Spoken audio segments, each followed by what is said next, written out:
I'm honored to give my Denmark Bunwo Award talk at the ICP 2021 virtual conference.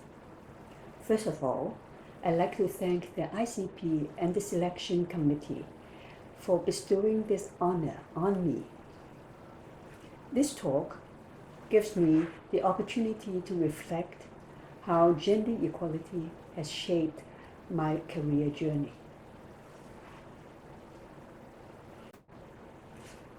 In this talk, I will recall my personal journey that led to my lifelong commitment to women's development. A bit of historical context. I grew up in a traditional Chinese extended family under colonial Hong Kong, which followed the British system of administration, rule of law, and education system. However, Chinese customs were preserved and Confucian values prevailed in the local culture. While we were exposed to Western styles and etiquette, my family remained old-fashioned and patriarchal, as shown in the interplay of East and West in the photo of my uncle's wedding. You will find traditional Chinese temples popping up amidst modern high-rise in urban Hong Kong. During colonial times, the expatriate police officers followed the tradition of worshipping the Chinese god of justice in police stations. Although my family favored boys, it values and supported education for all children. I went to California for grade 12 at a Catholic boarding school. This is the first time I was in an all-girls school. I was amused to watch the American girls hovering around the payphone booth every Friday evening, eagerly waiting for invitations to go out on a date. When they come back from the weekend, they would exchange stories about their romantic adventures. As a serious student, I prefer to stay in the serene setting of the campus to study and play the piano. The other girls couldn't understand why I was not keen to go out on a date. They asked me how I planned to get married in the future. To deter the pestering, I just told them the excuse that marriage is arranged in Chinese tradition. This practice actually has been outdated for over a generation at that time. I must confess, I did not become a feminist during my educational sojourn at UC Berkeley and the University of Minnesota. I did not identify with the women's liberation movement in the US in the late 1960s and 1970s. Growing up in traditional Chinese culture, the bra-burning hype, the hippie culture, the protest tactics, and the women versus men battle pitch did not fit my Confucian values of modesty, harmony, and peace.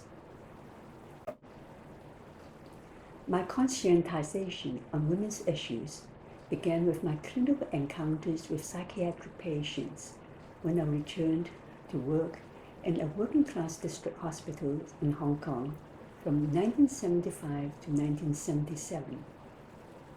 As the first clinical psychologist at the hospital, I learned from my female patients the sexual trauma they have suffered during their childhood and youth. These cases were not reported due to family shame, social stigma, and inadequate legal protection. There was no aftercare services and support for rape victims at that time.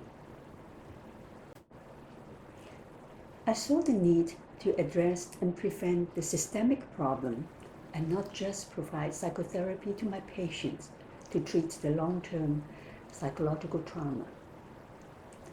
I raised the issue in a newspaper interview and attracted the attention of a group of expatriate women who were active on women's issues.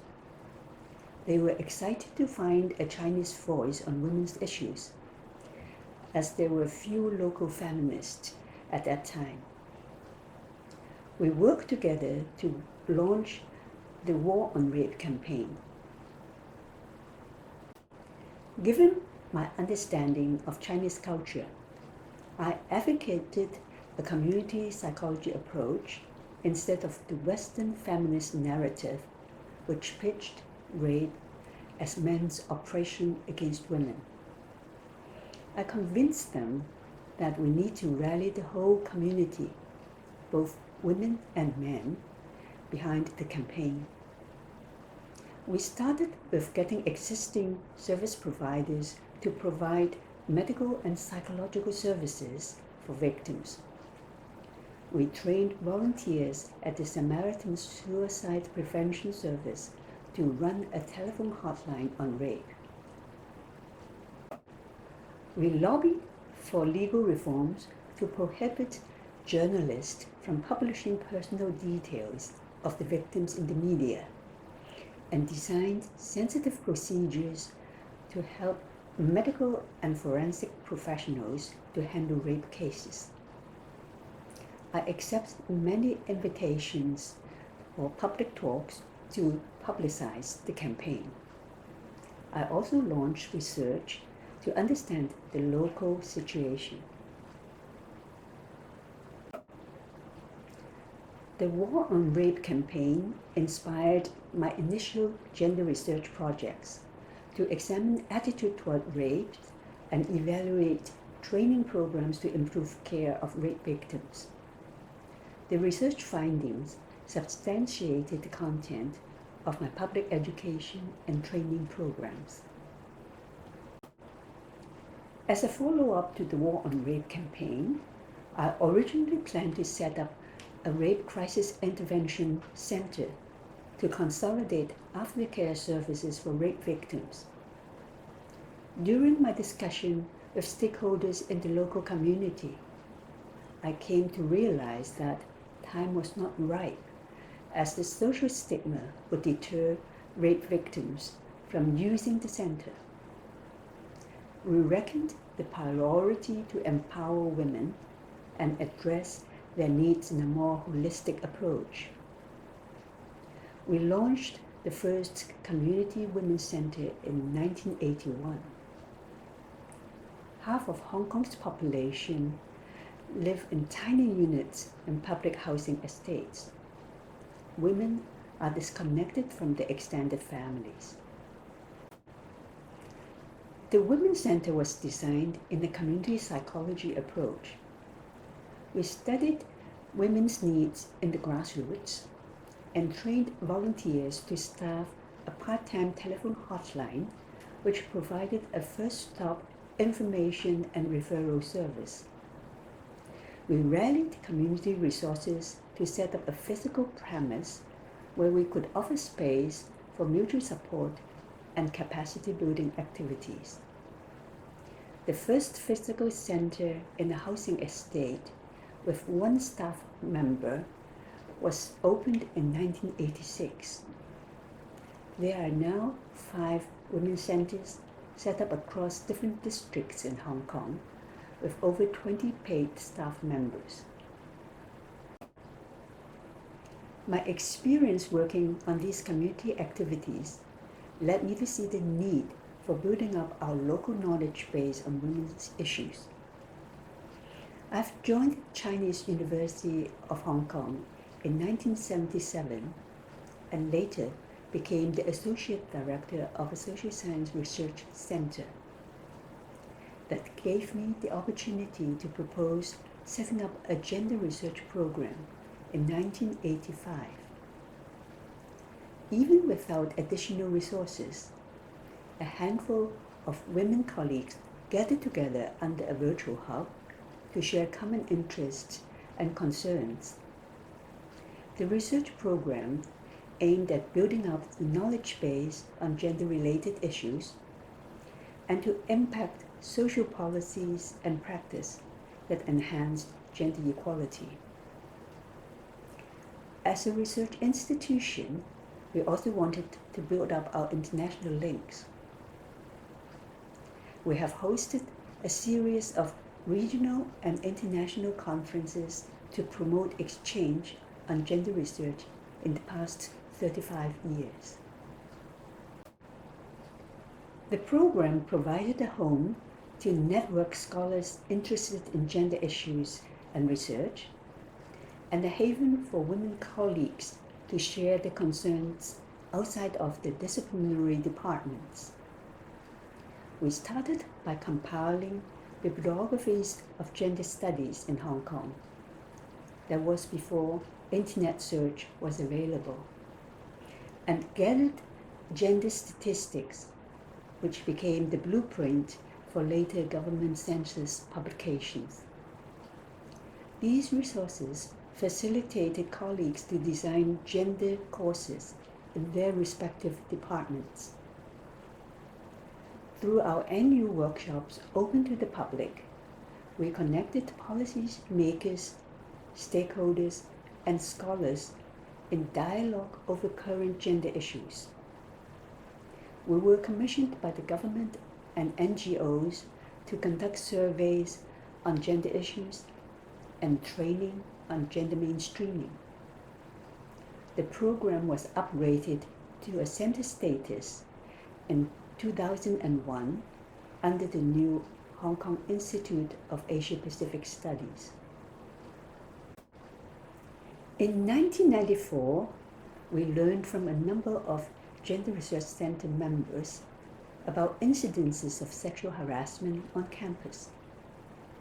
Following up on their report, we conducted the first study on students' awareness, experiences, response, and expectations of institutional interventions to sexual harassment in CUHK. The survey provided the facts to bring the issue to the attention of the university's senior management. The university president asked me to join an ad hoc committee to set up the mechanism to address sexual harassment. In 1995, CUHK adopted the policy against sexual harassment and set up a mechanism to handle complaint investigation, as well as promote education and training. We ensured there was gender balance among committee members and resource persons. Based on our experience, we rallied other universities in Hong Kong to develop similar policies. In recent years, I shared the CUHK policy and mechanism with higher education institutions in Macau and mainland China, and provided training workshops. Courses related to gender topics have started to sprout across the university. When I was Dean of Social Science in 1995, I reviewed the range of gender courses offered by different departments and proposed to compile these courses into a curriculum as a minor undergraduate program. With the support of colleagues teaching these courses, we launched the first undergraduate and postgraduate gender studies program in Hong Kong in 1997.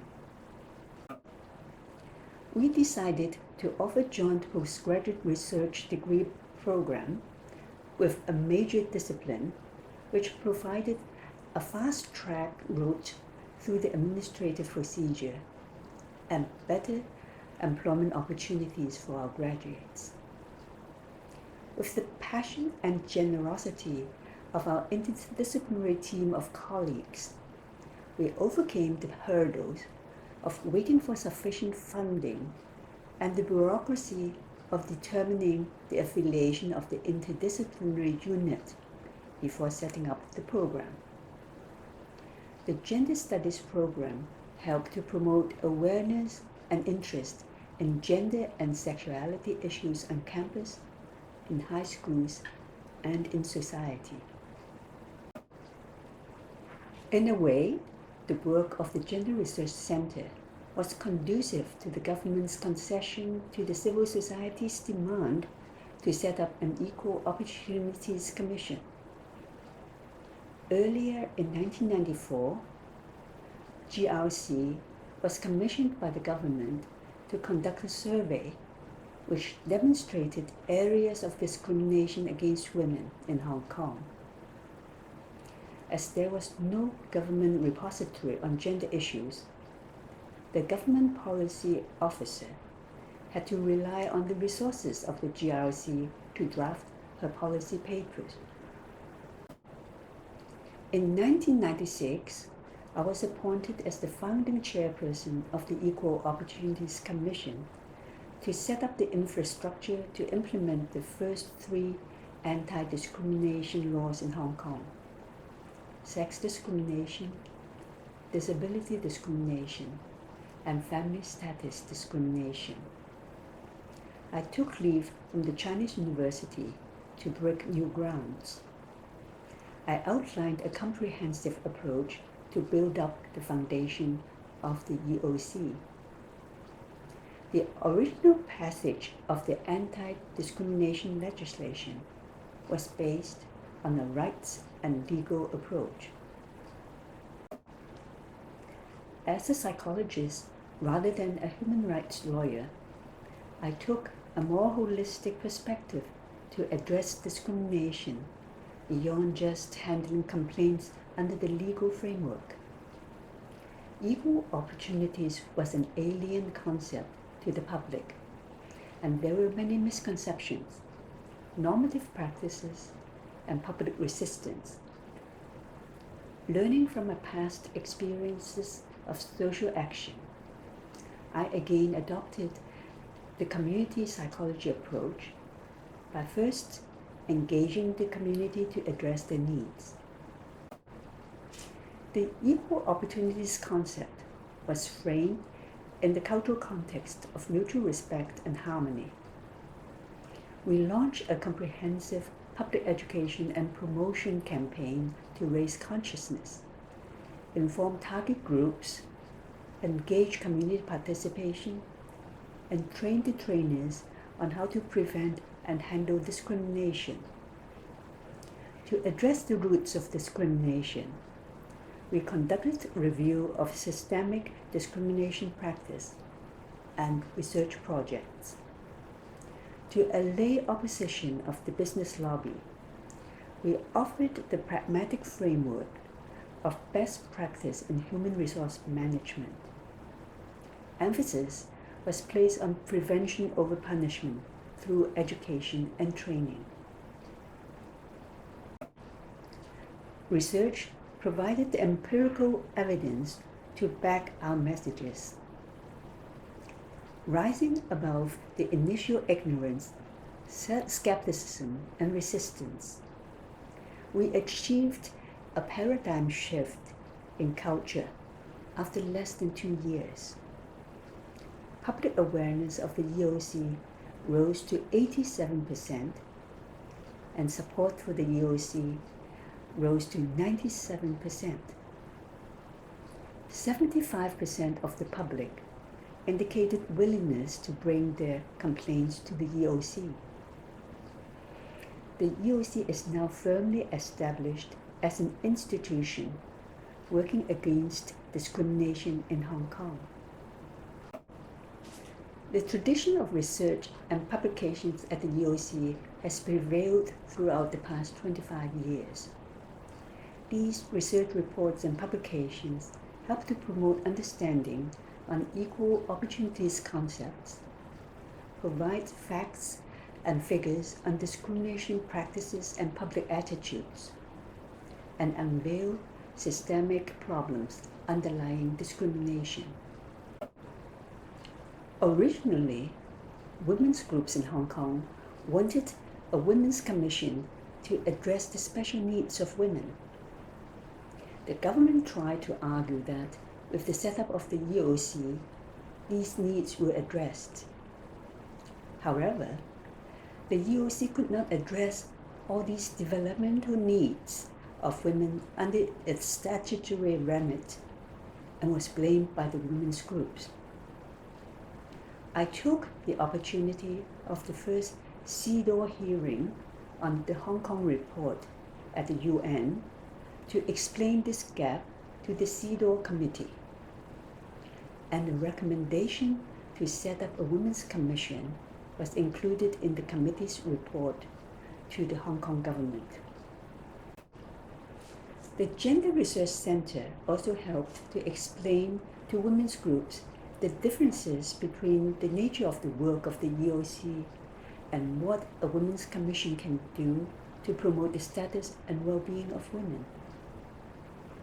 In the year 2000 annual workshop on the 5-year follow-up of the Beijing Platform for Action, we reminded the government of its commitment to the Beijing Declaration in the 1995 Fourth World Congress on Women.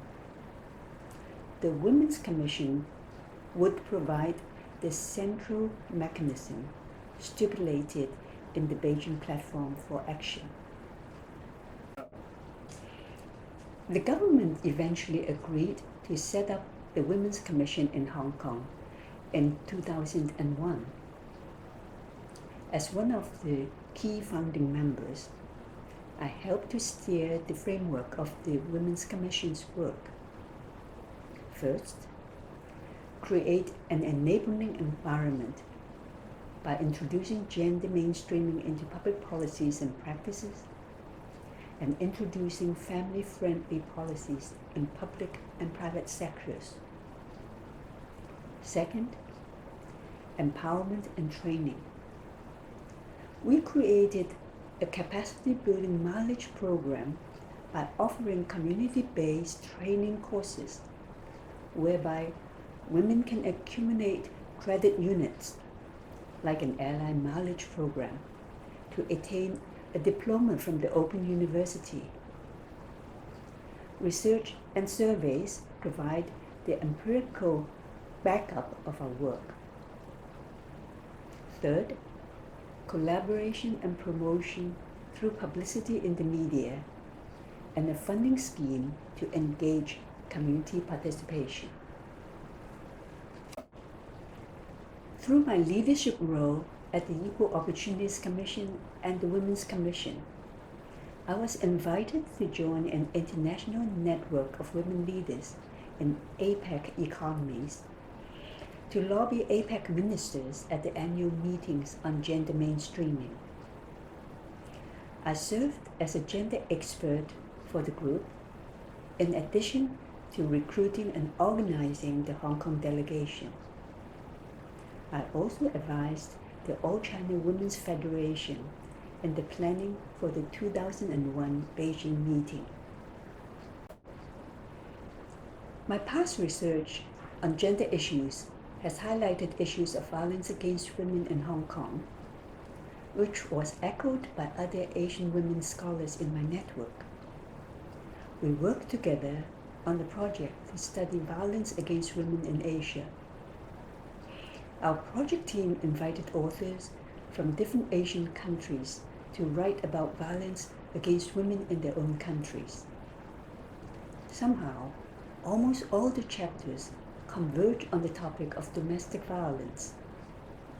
This revealed the prevalence of the hidden problem across Asia, and we needed to break the silence. The book was later published and distributed by the Equal Opportunities Commission.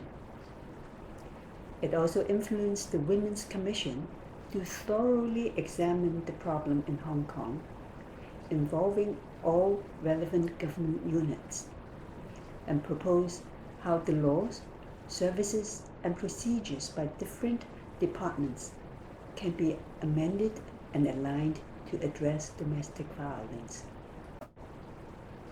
I started to reflect on my own research on women and thought I need to study women's agency and not just women's victimization. I responded to the call by the Fulbright New Century Scholars Program which featured the theme of global empowerment of women in 2004. I proposed a project to study the work-family interface of women leaders. I invited Professor Diane Halpern at Claremont McKenna College to be my American partner in this Fulbright project. I leveraged on my network and access to women leaders in Hong Kong and China, as well as through the International Women's Forum to women leaders in the US.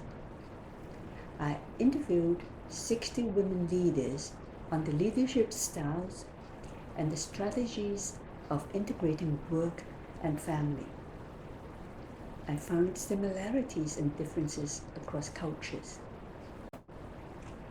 We learned from the women leaders that despite their important work roles, they all place family as top priority. They redefined the normative roles of good mothers and good leaders in their own ways, and devised their own life management strategies to lead duly successful life. Work-life interface is not just trying to juggle or balance work and family.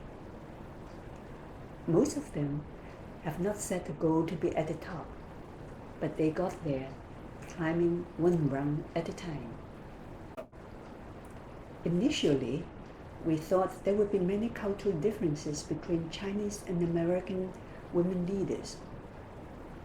However, we found more similarities among them based on the culture of gender. The differences lie more in how they act out their dual roles in the local context. The American mothers talk about picking up children from school and attending the school plays. The Chinese mothers talked about making sure to eat family dinners with the children before going out. We wrote up our study in an English book published by Wiley in 2008 and then translated it into a Chinese edition. The messages in the book still resonate with women in both societies today. My research into women leadership also informed my personal experience in leadership position. In 2013, I was appointed as the first female vice president for research at the Chinese University of Hong Kong, the first time in its 50-year history. As you can see in the photo, I was the lonely woman breaking up the row of black suits at a toast during our university's Golden Jubilee Anniversary banquet. Our female colleagues were elated that they now have a role model and advocate in senior management. At the first luncheon gathering I organized to celebrate the International Women's Day, I invited the university president to drop by and greet our female researchers. This gave them the opportunity to present their challenges as women faculty and convince the president to set up a task force on women and family-friendly policies. I deliberately broadened its remit so that it would not become marginalized to the sideline. I insisted that the task force should be co-chaired by both a female and a male vice president, and included representatives from faculties, colleges, and the administration. The first thing we did was to review the dire need of women staff for breastfeeding facilities on campus. We garnered resources to set up rooms for this purpose. There are now 7 nursing rooms accessible across campus. We compiled gender statistics to show the low representation of female faculty members in senior ranks. We reviewed and enhanced gender-sensitive policies. To empower our female colleagues, we set up a support network matching junior women faculty with senior women professors and organized women leadership training. Both structural changes and capacity building are needed in the promotion of women leadership. The underrepresentation of women in senior leadership positions in higher education was not confined to CUHK or even in Hong Kong. In solidarity with the newly appointed female vice presidents of the other two major Hong Kong universities, we went on a roving roadshow to raise gender awareness in the local universities. I was also invited to join other forums to share our experiences of addressing these issues, including the European Women Rectors Association and the World Women University Presidents Forum.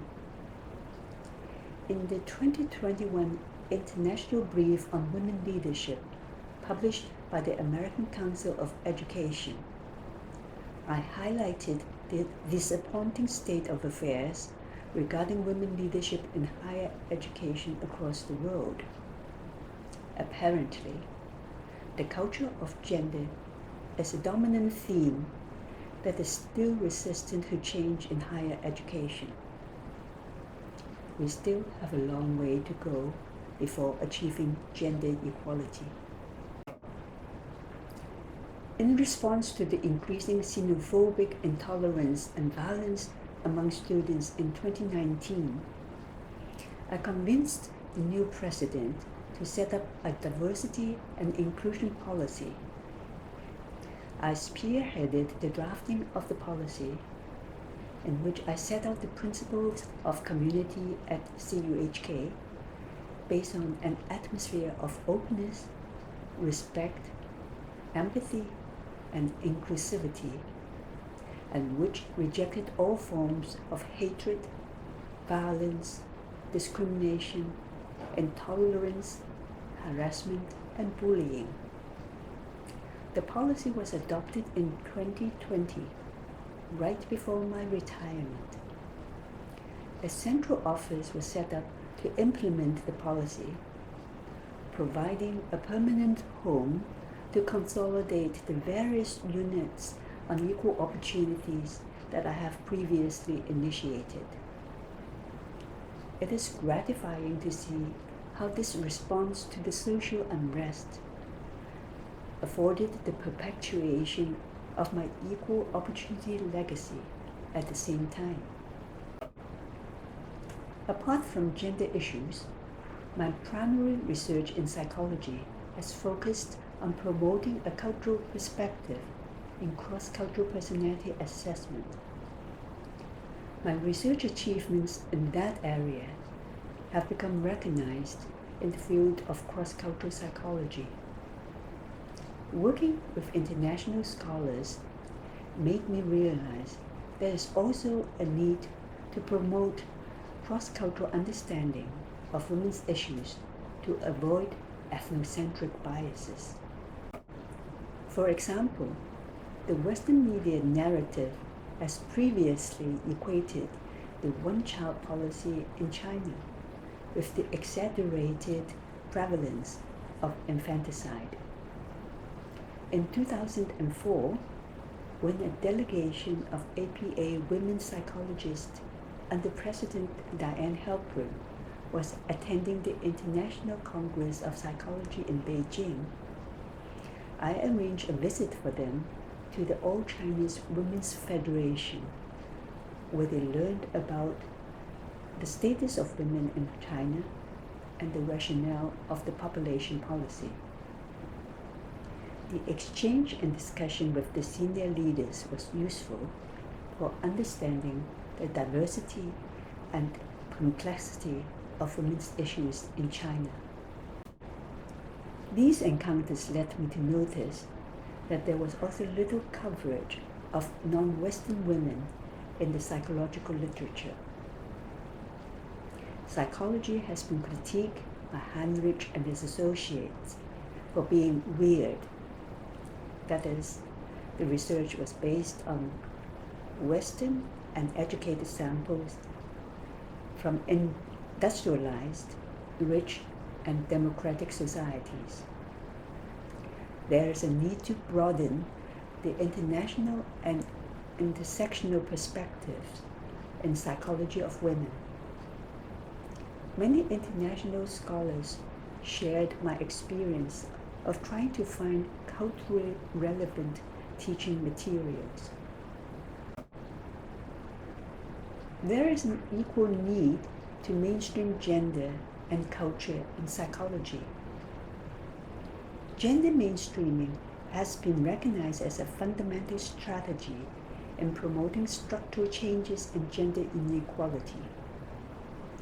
The starting point in mainstreaming culture in psychology, similar to the approach of mainstreaming gender, is to conduct cultural and gender analysis to inform culturally relevant and gender-sensitive approaches in methodology and practice, in order to broaden the epistemology and curriculum in psychology as a science and foster competence in research and practice.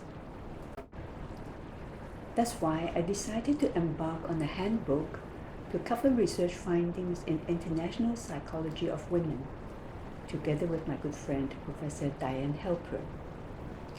We wanted the handbook to incorporate cross-cultural research and comparative perspectives of topics related to psychology of women, so as to broaden the scientific foundation of these topics and present more culturally relevant evidence beyond Anglo-centric research literature. Such a handbook will inform mainstream psychology of the international literature on gender issues, highlighting similarities and differences across cultures.